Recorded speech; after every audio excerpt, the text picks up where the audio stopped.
It's the Opperman Report. And now, here is investigator Ed Opperman. Okay, welcome to the Opperman Report. I'm your host, private investigator Ed Opperman. Now, you can find me at Opperman Investigations and Digital Forensic Consulting if you email me at oppermaninvestigations@gmail.com. Okay, really excited about today's show. We have Dave Emory's come back to the show, the legendary Dave Emory. You can find him at spitfirelist.com. That's his website where he does all his writing. And is a prolific producer of content. His Patreon is Dave Emory on Patreon, and the podcast you could find at WFMU-FM, and that's where you can find his weekly podcast. Mr. Dave Emory, are you there? I am here. Thank you so much, man. Okay. I was very slightly and pleasantly embarrassed by referring to me as legendary. It's very kind of you, but you know, as the older I get, the more I'm starting to wonder. Maybe I don't really exist. Maybe I am just a legend. You know? Yeah, someone's doing an impersonation of Dave Emory. We hired an actor. That's it. Maybe I'm really just a bot. You know, maybe this is all some giant manifestation of an advanced civilization's high-tech prank. well, the artificial intelligence, and it's right around the corner. They will have a fake Dave Emory. I want to just say one thing to the audience, too. Though. Dave Emory is just not a legend in this field of power politics and conspiracy and stuff like that. The man is a true gentleman, okay? And really was very, very kind to me.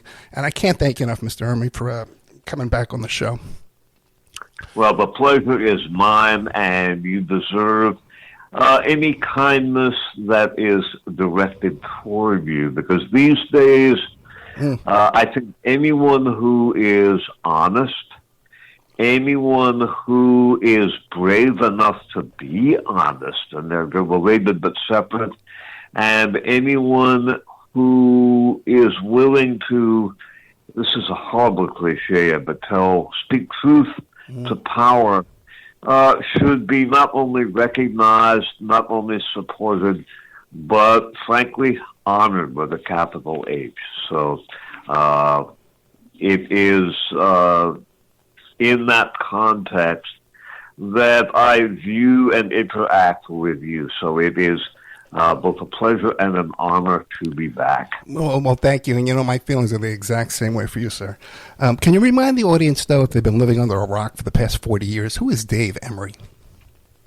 Well, I refer to myself as an anti-fascist. That maybe, you know, Americans these days, something like 54% of the American people read at a fifth grade level or lower. I thought it was sixth grade, but someone whose judgment I respect said it's actually fifth grade.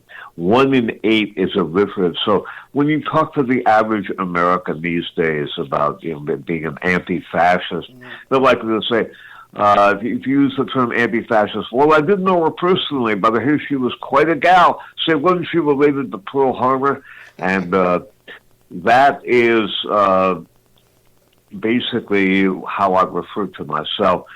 This actually, the passing and humorous reference to Pearl Harbor is relevant here because the study of fascism is the study of great power, great economic power, and the relative great intellectual power, because in the old cliche of golden rule, he who has gold rules, and that's also referential here.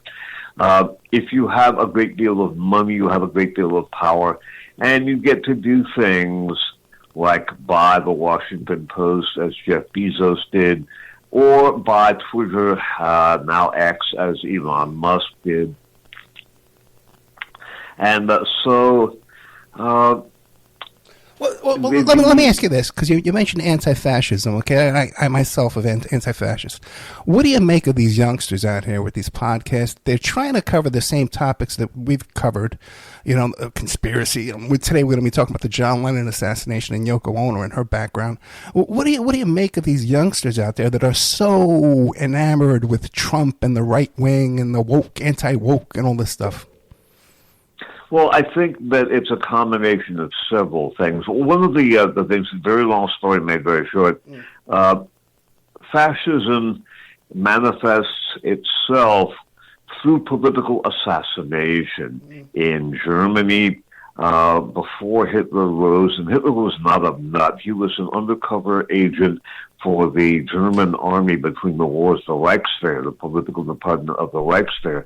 But his road to power was paved with a series of political assassinations, ranging from doctrinaire communists like Karl Liebknecht and Rosa Luxemburg, or doctrinaire Marxists, to conservative social democrats like Walter von Rathenau. And they were systematically killed by the Black Reichswehr underground units of the German army. In Japan, the road to power for the fascists was also paved by a wave of assassinations. Perhaps the most significant was what is called the May 15th incident. That was May 15th, 1932, when Prime Minister Kai Inu-kai was assassinated by a group of naval cadets from the native land-loving school in Japan, in Italy. Likewise, perhaps the second only to the March on Rome. But Mussolini's ascent was facilitated by the assassination of Giacomo Matteotti, a key member of the Italian parliament who was fiercely and outspokenly critical of Mussolini, and Mussolini had him killed. So when one hears conspiracy theory, unquote, it is actually a CIA-enhanced term that, in my opinion, covers up one of the most fundamental aspects of fascism. Now, when you get to the point that we have arrived at, and when that history has systematically been, if not completely obscured, badly polluted, and when at the same time people who are just folks, to coin a term, when they have been economically subjugated to one extent or another, when they are not getting good education. And again, as I mentioned, 54% of the American people read at a fifth grade lower or level. 1 in 8 is illiterate. And then when you consider, well, what do they read? I mean, you get the people who are going to college, and they're reading puff piece biographies of Henry Kissinger written by a journalist who works for the Washington Post, long a CIA asset, now owned by Jeff Bezos. They are, to an extent, a product of their environment. They have been misinformed, and at the same time, they have been, I don't like the word oppressed, Ed, because it's almost cliched at this point in time, but they have been certainly pressed from an economic standpoint. And I think that a major factor driving Donald Trump is the very superficiality of his lies. I mean, he says he's going to bring jobs back to America. Well, that's great. We hear all about China. In fact, China is that's a whole other subject, but it is doing remarkably well, and it is not, quote, communist, unquote. It does have a large communist party, but in 1981, China did a remarkable pivot, and while keeping the chassis, so to speak, of its political system intact.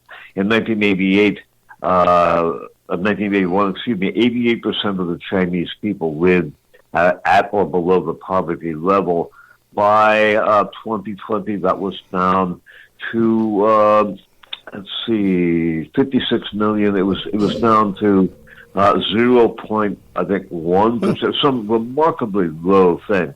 And China now is they graduate more engineers every year than the rest of the world combined, so they're doing quite well. They also have more billionaires than any other country on earth, so they certainly have private enterprise, but it's reined in. But yet, people, going back to your original question, people are not being told things like that. China, for example, right now leads in green power every week, and this comes from ABC Australia, hardly a pro-Chinese source. Every week, Ed, they are adding the equivalent every week, the equivalent of 5 new large nuclear power plants, except powered with green energy, mostly solar, also others. And yet people aren't being told that. They are being told that the reason they're not getting good jobs is because all the good jobs, unquote, have gone to China. And as the wage scale in China and the standard of living has risen, and it has very appreciably, very, very greatly done that, these same corporations that were relegating some of their manufacturing functions to China are doing it to other developing nations. Those jobs aren't coming back here. Suppose Trump does what he says he's going to do and levies all kinds of tariffs on goods coming into this country. Well, that is going to lead to inflation. Exactly. I've been saying that for years. Tariffs cause inflation.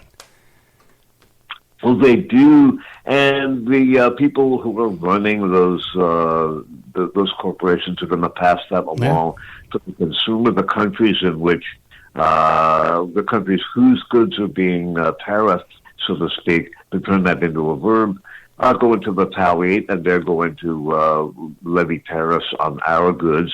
And for people who don't have much money, and that certainly includes me, that is going to be a dire consideration.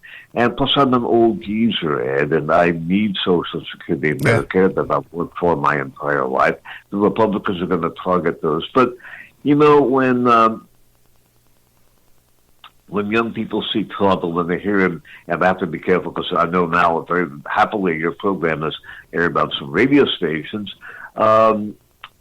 You know, when Trump talks about reaching out and grabbing a woman by the P word, or when he has some of the grotesque comments he's been making about, quote, immigrants, unquote, and race and so forth, it might be considered, and I'm going to coin a term here, barstool fascism.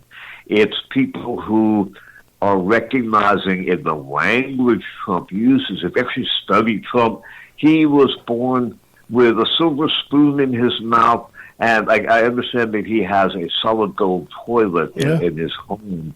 So he was born with a silver spoon in his mouth and a gold toilet adorning his buns, you know, and he is the antithesis of working class or lower middle class, and he has throughout his life expressed more or less open contempt for the same kinds of people who are supporting him today. But I think one of the things that is propelling him is that people are, if not desperate, they are certainly hurting. And they see in Trump someone who provides easy and simple solutions to complex problems, and they haven't been educated about those problems. The average American at this point knows as much about economics as he or she does about high-energy physics. And the same could be said of Trump. And at the same time, when you hear Trump, you know, talking about, well, we're going to, you know, get those black people, those immigrants or whatever. They're eating the cats. It's a very long story, very short. The meme that Trump used in his debate about Haitian immigrants in Springfield, Ohio, eating people's cats and dogs comes from a Nazi group called Blood Tribe, headed by Christopher Pohlhaus, which in turn was networking with the Azov Battalion in Ukraine.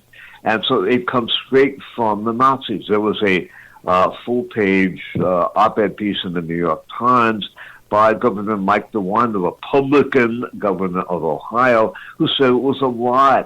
The Republican mayor of Springfield, Ohio, said it was a lie. And yet Springfield, Ohio has been beset with bomb threats. Their schools have closed. They have to have security guards there. Likewise, when Marjorie Taylor Greene, and I won't characterize her in any fashion, because this definitely would run you afoul of the FCC, and this is a nod to the radio stations that carry her program. When she sends out tweets about, the hurricane, was it Helene, being manipulated to do this and that, and for the record, so to speak, that's the name of my weekly program, environmental modification for the purposes of warfare, including not only weather modification, but manipulating earthquakes, which Nikola Tesla could do at the beginning of the 19th century, at the beginning of the 20th century, and other things. The U.S. and the former Soviet Union had a treaty about that on the books by 1977. It was almost a half century ago. And so certainly those things are a matter of record, but yet global warming greatly exacerbates the power and velocity of hurricanes. And yet meteorologists, people with FEMA, they're being putting up with death threats, armed people showing up. And we've gotten to the point, there was an article that was derivative of a Pew Foundation research. They did a poll, and the Pew Foundation is hardly a leftist organization. The Pew family were involved. They were the dominant family with the Sun Oil Company, or Sunoco. I'm sure you probably remember when you were a youngster. I do remember Sunoco, yeah. And they're a very reactionary family. To give you a cue, their top political guru, so to speak, was a guy named Hans Sennholz, with two N's. He was a former Luftwaffe interrogator. I mean, interrogator is a wonderful euphemism, like interrogation. It basically means torture. It's a horrible thing.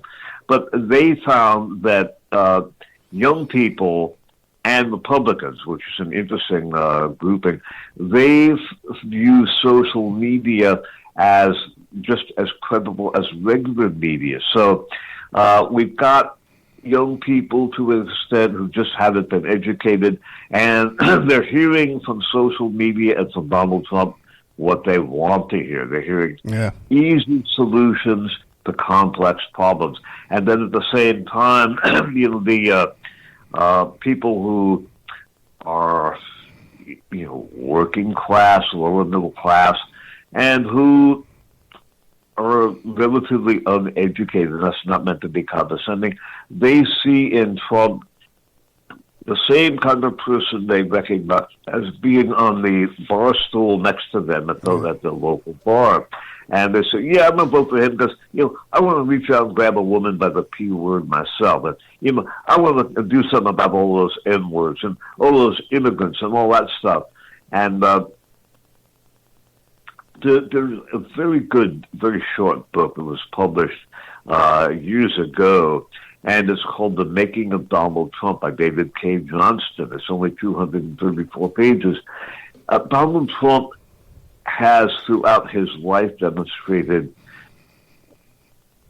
I wouldn't say it was thinly veiled, because it isn't veiled at all, open contempt, both in word and deed, for working class people, for the very kind of people whose support he has been able to garner to a large extent. He has always screwed working people. He has always screwed those people, and it's quite remarkable.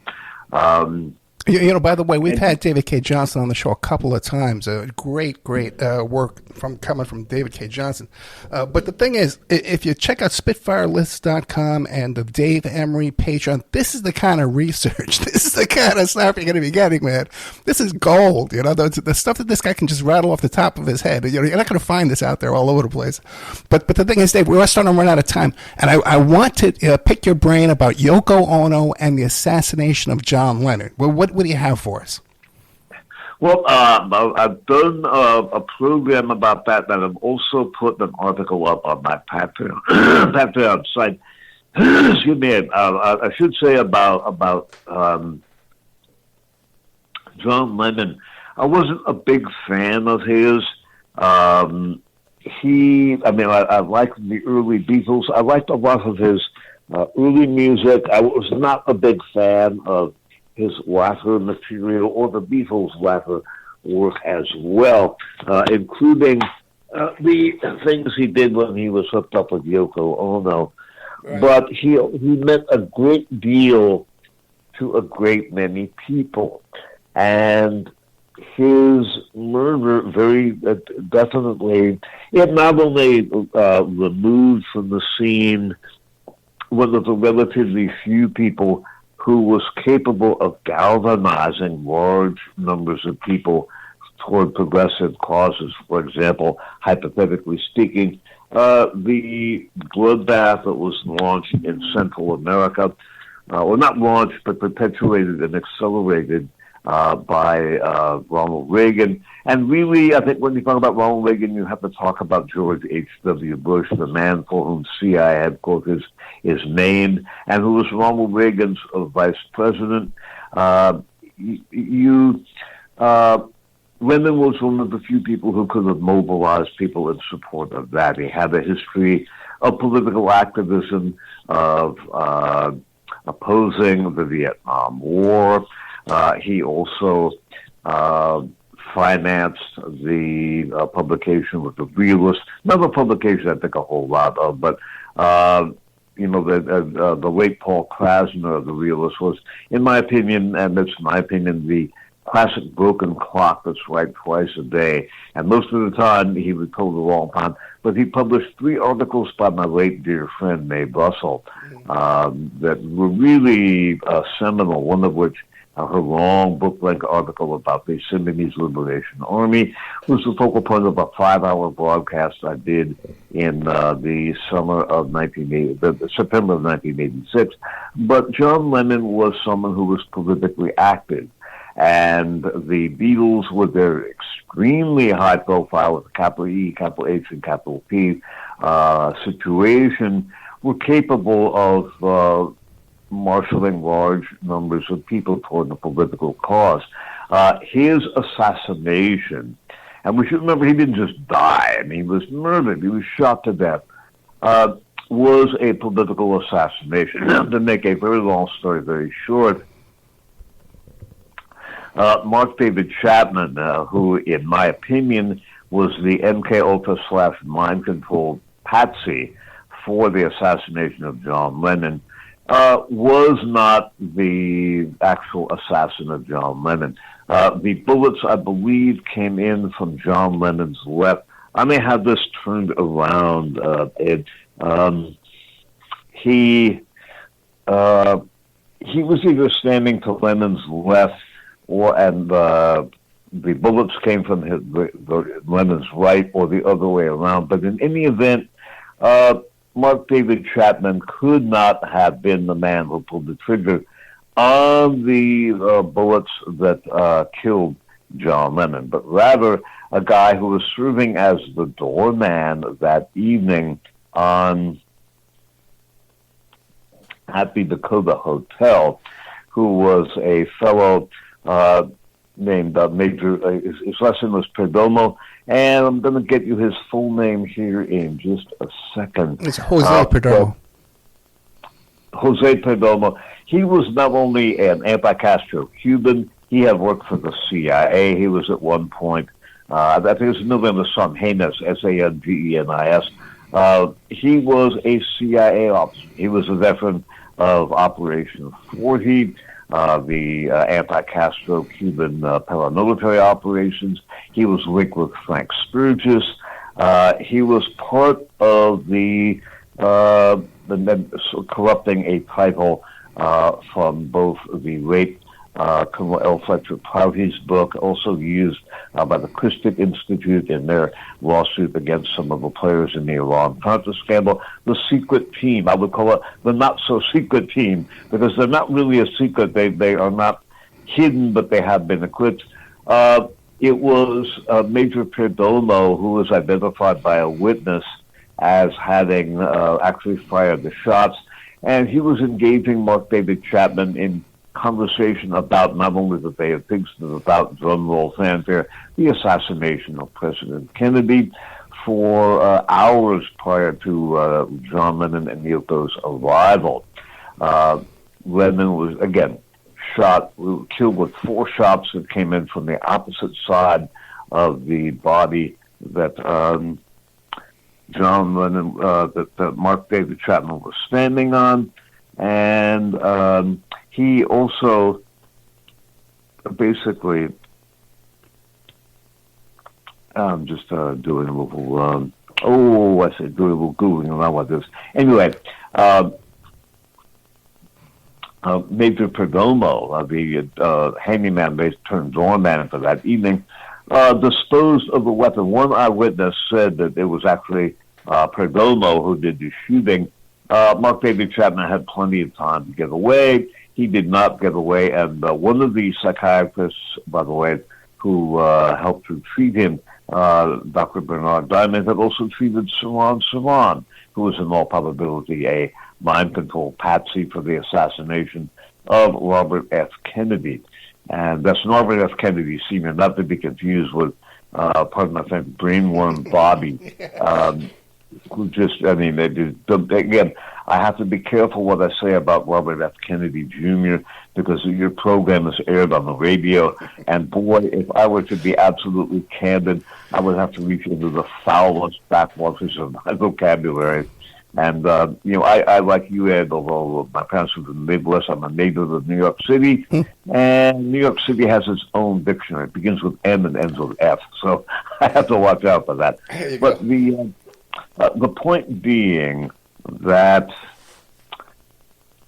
John Lennon was not killed by Mark David Chapman. He was killed by someone else who was doing the shooting, probably Major Perdomo, and that was his actual title. But in any event, Perdomo then took the gun, which was never tested for ballistics, and I don't know what ultimately happened to the weapon, but Yoko Ono had John Lennon's body cremated 36 hours after the killing. That precluded any serious forensic investigation of the cadaver. And again, with the shots having come from the opposite side, Dave, about the shots, I had a guest on the show a couple of times, Ron Farrell, who did some YouTube documentaries about this 10 years ago, 11 years ago. And he actually counted every single bullet hole, and he says, Ed, there's more bullet holes than would fit bullets in that gun. The gun only carried 6 bullets, and there's like 8 holes in doors and windows and jackets and all over the place. I'm not familiar with that, and I'm not in any way casting aspersions on what your guest said, but I try to be very careful in this regard, simply because I have not seen the documentation upon which his allegations were made.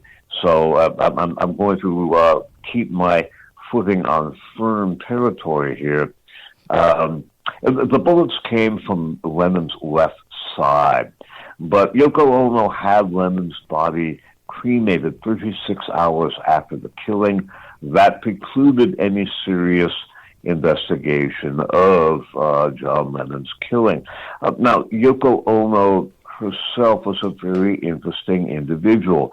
She was the step-granddaughter. Now, one of the things, Ed, about quote, conspiracy theory, unquote, and this indirectly goes back to your question/observation about the young people who are all enthralled with Trump today, and I think they are enthralled with him because of a combination of social and economic distress and sincere ignorance. They just have not been informed of what's really going on. But to understand the world today, you have to understand corporate power and economic power. I'm going to toss out something very quickly. In years ago, I used to do a 3-hour phone-in talk show on Sunday nights, and during a musical break, someone called me up and asked me. They said to me, here's a concept. When I think it was Santa Clara County versus Southern Pacific Railroad, when the first lawsuit that established corporations as separate entities was completed, did we actually create a new life form? Now, that's counterintuitive. When people think, well, of course not, we created corporations, but yet we consider viruses to be a life form. They don't have a brain. They don't have a nervous system. All they have is a protein sheath and nucleic material, DNA in the case of regular viruses, RNA in the case of retroviruses, but they certainly have chi or life force. When you think about corporations, they have completely perverted, I would say, just about every aspect of our lives. They are the reason why we have wars. They're the reason the environment is going to the blazes. They completely alter our social and political routines. We do what we do, when we do, why we do it, because of the corporations. And the more time has passed, as counterintuitive as it is, I think, sadly, and this is something I say with great regret, but I think the answer is yes, and it's a horrible thing to contemplate. But to understand the world in which we live, you've got to understand those corporations. And in the case of Yoko Ono, she is the step-granddaughter of the founder of the Yasuda Trust. That is one of the so-called Zaibatsu. That's spelled Zaibatsu. These are the gigantic family trusts that are that dominate Japan, and which in turn were behind the rise of fascism in Japan, and which in turn also had not only heavily networked with American corporations, but in the immediate aftermath of World War II, they were resuscitated and put back into power precisely to not only maintain the political and economic status quo, but to set the stage for anti-communism, for the Cold War.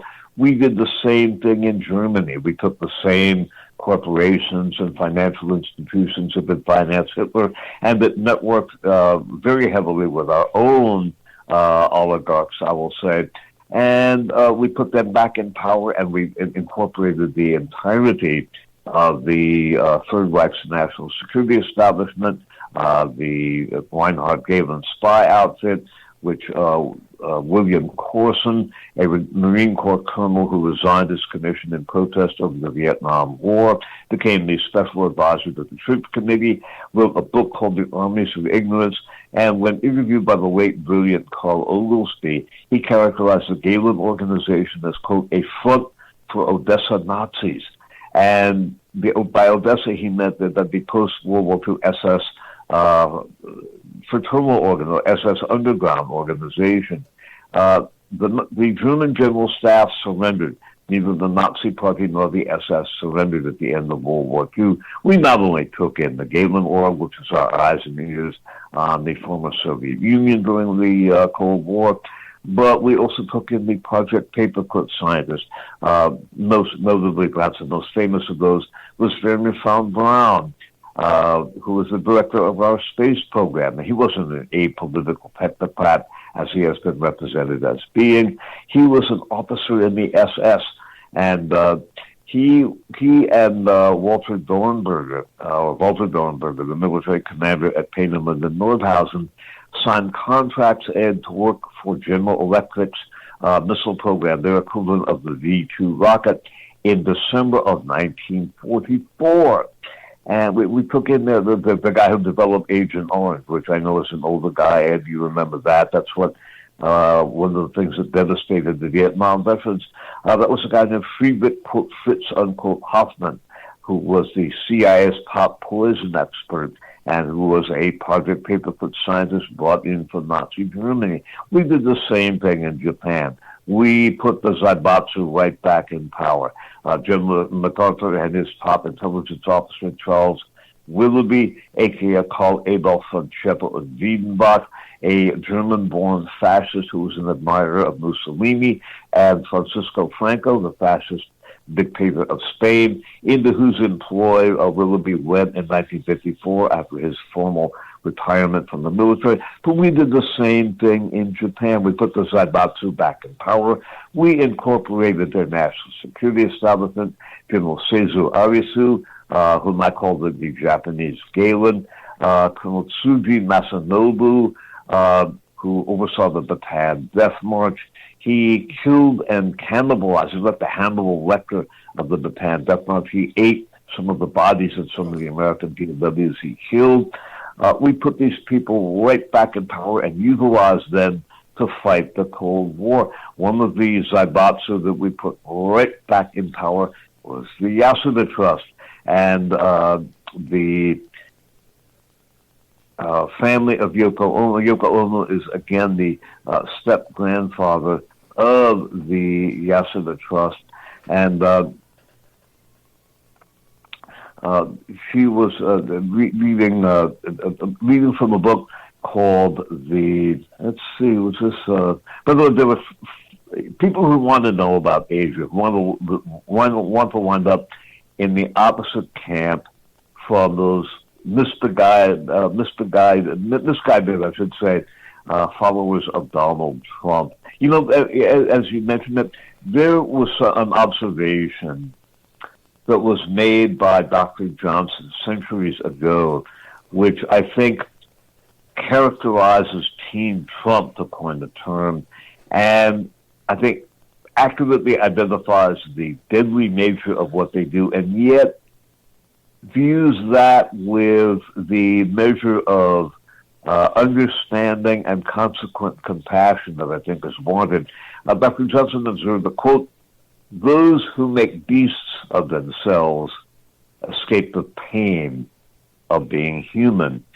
And people who would like to learn more about not only Donald Trump, but why we're in the position we're in, 4 wonderful books about Asia. One, the Song Dynasty, Solong, by Sterling and Peggy Seagrave, a follow-up book called The Marcos Dynasty by the same, the Yamato Dynasty about Japan, and perhaps most importantly, Gold Warriors by those same people, talks about the Zaibatsu. It talks about how they were put right back in power. And in Gold Warriors, as the late brilliant Iris Chang, who I suspect was murdered, she supposedly committed suicide. I don't buy that at all. But the Japanese systematically looted Asia, Korea in particular, but also China. They had been looting Korea for centuries. They looted all of occupied Asia during World War II. And they brought the loot, gold primarily, but also precious metal, precious gems and things, back to the Japanese home islands. When the American submarine blockade became more effective in late 1943, they began secreting the wealth in elaborately built tunnels all over occupied Asia, but in the Philippines in particular. The Japanese are a mining people. Coal mining is a huge factor in the Japanese economy. And in World War II, American GIs and Marines came face to face or hand to hand with that in the battles of both Iwo Jima and Okinawa, where the Japanese well-honed and long-term honed and skilled mining capabilities led to their underground fortifications. But they built an elaborate series of tunnels all over occupied Asia, the Philippines in particular. And the amount of wealth that they secreted there is unimaginable. One Japanese official said that they had secreted $1 billion in gold in the Philippines. That was in 1945 dollars, Ed, when gold was worth $35 an ounce. It's worth up to maybe $2,000 an ounce now. It is an unimaginable amount of wealth. One tunnel in one complex just in the Philippines, and they had these all over Asia. They got a lot of the wealth back to the home islands. But one tunnel, they had 25 army trucks filled with gold bars. They had 2 55-gallon drums filled with precious gems. And they had three large solid gold statues of Buddha. I think one was 3, one was either 6 or 8, and one was either 8 or 12. I think 12. The latter Buddha, and this is solid gold, the latter Buddha statue was so heavy that the Japanese had to use a push-pull combination of bulldozers to get it into the tunnel. Obviously, the bulldozer that was pulling could not be brought back out, so they took out the engine and replaced it with more boxes of gold bars, and then they drained all the diesel from the fuel tank and filled it with precious gems. That's just in one tunnel.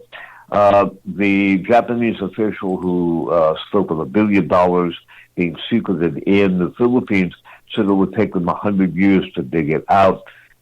In Gold Warriors, the Seagraves point out that gold is one of the foundational elements, perhaps the foundational element of not only the post-World War II corporate economy, but also has been used by the U.S.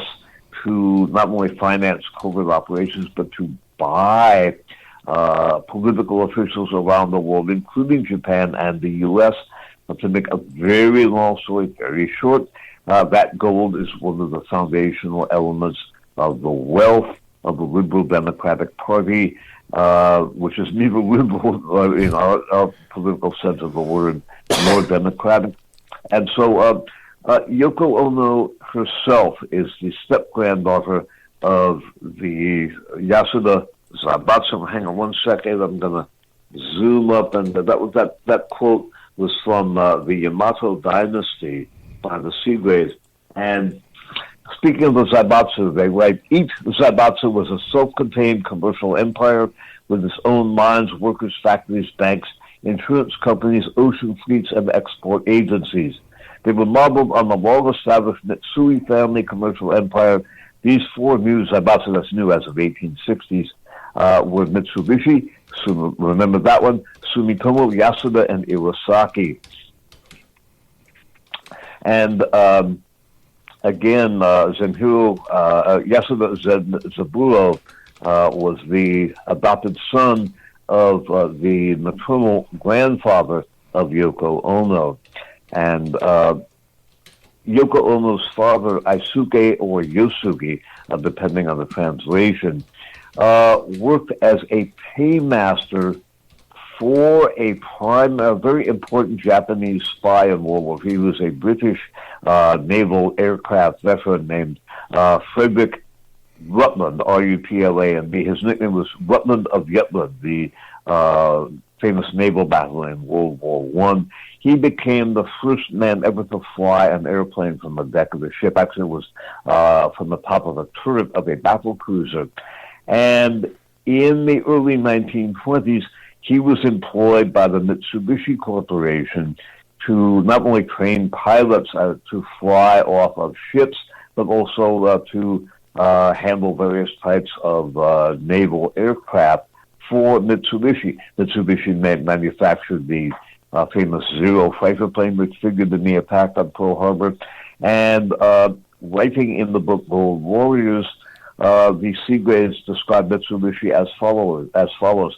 Mitsubishi's market position at the war's end of World War II in 1945 was described by a Western economist as being equivalent to the merger of U.S. Steel, General Motors, Standard Oil, Alcoa, Douglas Aircraft, DuPont, Westinghouse, AT&T, National City Bank, Woolworth Stores, and Hilton Hotels.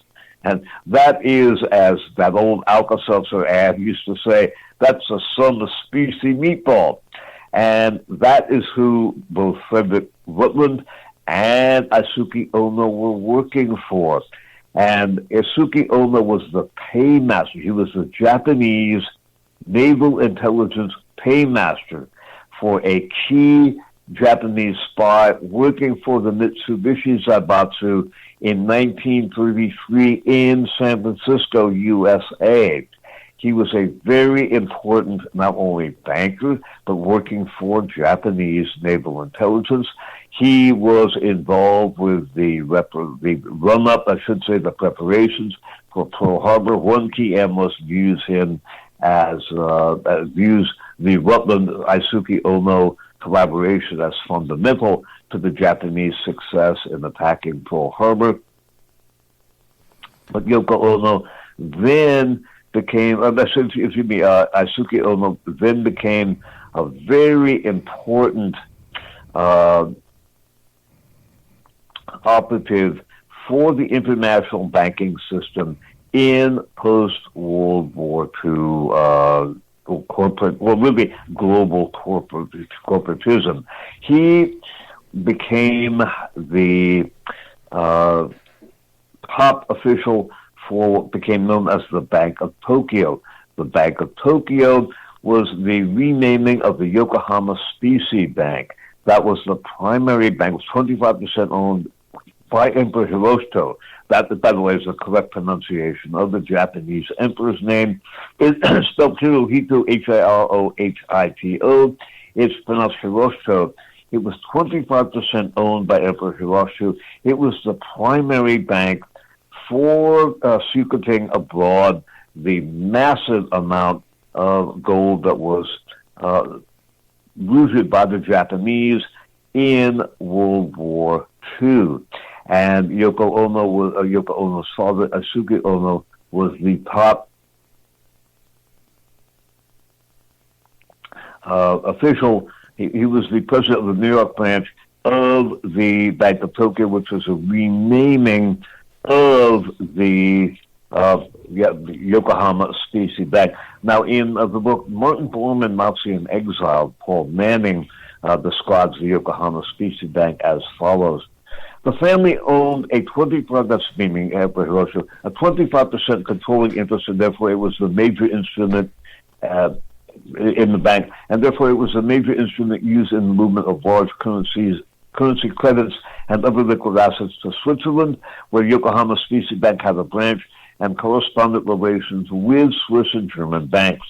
Once Lord Privy Seal Koichi Kido had dispatched a Japanese Imperial courier plane with a fighter escort to Hong Kong and Macau and other sites with Imperial Kilo bars, they quickly became a deposit credit in the Swiss Receiver Bank. By the end of the war, the deposits on hand were astronomical, and during the post-war rehabilitation of Japan, the imperial fortune kept increasing from the interest charges to various zaibatsu companies. I think the emperor got something like either $1 billion or $3 billion in interest charges on that from the what was called the Showa Trust, Showa, in the Sanwa Bank in Japan, and that was in 1950s dollars, an astronomical. So it wasn't a bad chunk of change today, but astronomical. Now, forgive me for reading excerpts here and perhaps getting a little choppy. What does this have to do with Yoko Ono? And what does this have to do with her father and the assassination of John Lennon? Isuke Ono was then invited by the Schroeder Bank, one of the top banks involved with the machinations by which corporate America helped to finance and cooperate with their counterparts in Germany. That was the Schroeder Bank, and it also was heavily involved with Japan as well. And they invited Isuke Ono to the city of London in Great Britain, and he became the first prominent Japanese banker to operate there.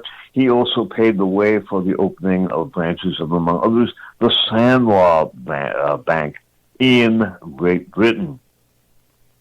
This places Isuke Ono, again, the Japanese naval intelligence paymaster for Frederick Rutland, a key Japanese spy who many observers feel was fundamental to the success of the Mitsubishi and Japanese effort to develop an operational naval air arm that with which they obviously attacked Pearl Harbor. This places Isuke Ono, or Yosuke Ono, at the very epicenter of the financial machinations, the sub rosa but consummately powerful with a capital C and a capital P, international financial networks that not only finance Japanese fascism. They did the same thing with German fascism, and they're doing the same thing here now. But this places Yoko Ono at the very epicenter of this system. And that system, in turn, was inextricably linked with Japanese espionage. Again, Yoko Ono's father was the paymaster, the Japanese naval intelligence paymaster in San Francisco for a key Japanese spy in 1933. So this places Yoko Ono herself not only in the profound corporate, transnational corporate landscape that financed, again, fascism in Japan, fascism in Europe, and is doing the same thing here. But it also places Yoko Ono and his daughter Yoko at the epicenter of an international espionage network that is heavily overlapped with and derived from that financial axis. John Foster and Alan Dulles, they were the key operatives for the Sullivan and Cromwell Bank. Alan Dulles inextricably linked with U.S. intelligence, the director of the CIA, fired by JFK, then served on the Warren Commission that covered up his assassination. And Yoko Ono herself was at the very epicenter of that nexus. So her behavior with regard to John Lennon and the fact that she was a witness to the assassination. She certainly knew, I think we can assume, she knew, as traumatized as she may have been, that the bullets came from the opposite side from which David Chapman was standing. She may not have known who Major Perdomo was, but she certainly had means of finding out. But in any event, if she could... Well, interesting. They might have known who Perdomo was because Elliot Mintz, who hopped on a plane that night, said that he had Perdomo's phone number before he left California. And he wasn't a wealthy man at that time. He was couch surfing and hopped on a plane in the middle of the night just on a hunch. Really? So this is the same Elliot Mintz who was I know he used to host television rock shows. And now he's like an agent. Yeah, he's an agent for Paris Hilton. He's Paris Hilton's agent. He was also Paris Jackson. He's currently Paris Jackson, Michael Jackson's daughter's agent. He was also the agent for Gina Rodriguez, by the way, who put together the Stormy Daniels deal. That's another small world thing for you out there. It is. He also, the world gets smaller still. He also was associated with the late Roy Tuckman, or Roy of Hollywood, who for many years featured these programs on KPFK, late night, the Pacific station in Los Angeles. It's still aired there as well. So yes, it is a small world, and a big shout out to Elliot Mintz. So I did not realize that, but yeah, that is very interesting, and I would say disturbing. And there are other aspects of John Lennon's assassination that are very suspicious. But the fact that not only Yoko Ono had his bullets, had his body cremated, the bullets came from the left side of the body. Chapman was on his right side. But also in the post-assassination period, Yoko Ono, for example, was in Chicago to re-commemorate a Shinto temple with Rahm Emanuel, then the mayor of Chicago, the U.S. ambassador to Japan.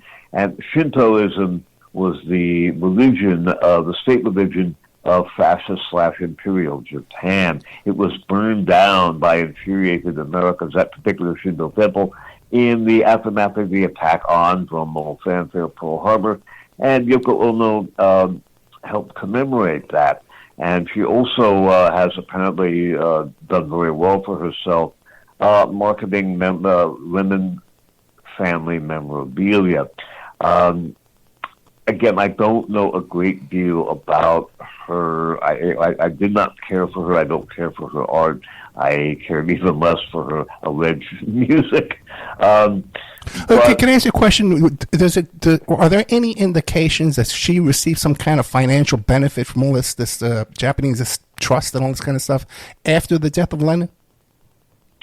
I don't know of any direct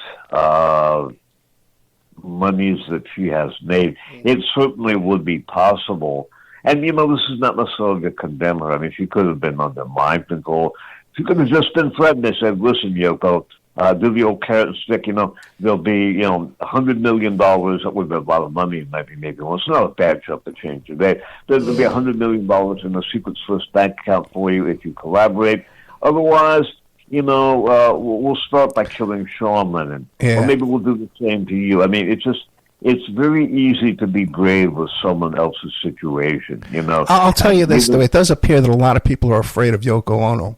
There's a new documentary May Pang did it's called A Lost Week and a Love Story. And in the documentary, they come out hard on Yoko, okay, which you never see anywhere. But when I had her on the show a couple of times, she's still afraid to talk about Yoko. And she said some things, but not really as and other people I've talked to, that guy Seaman, who was the butler, he just got out of prison. He was supposed to be doing some interviews. He's not allowed to say her name, otherwise he goes back to prison.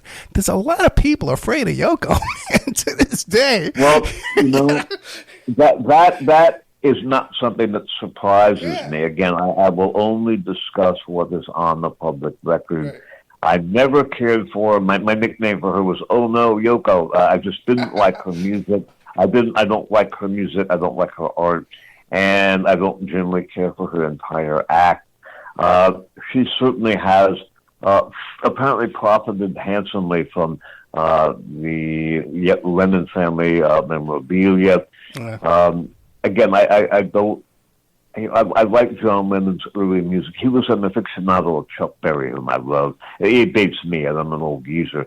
But I just was not a big fan of John Lennon. But many people were.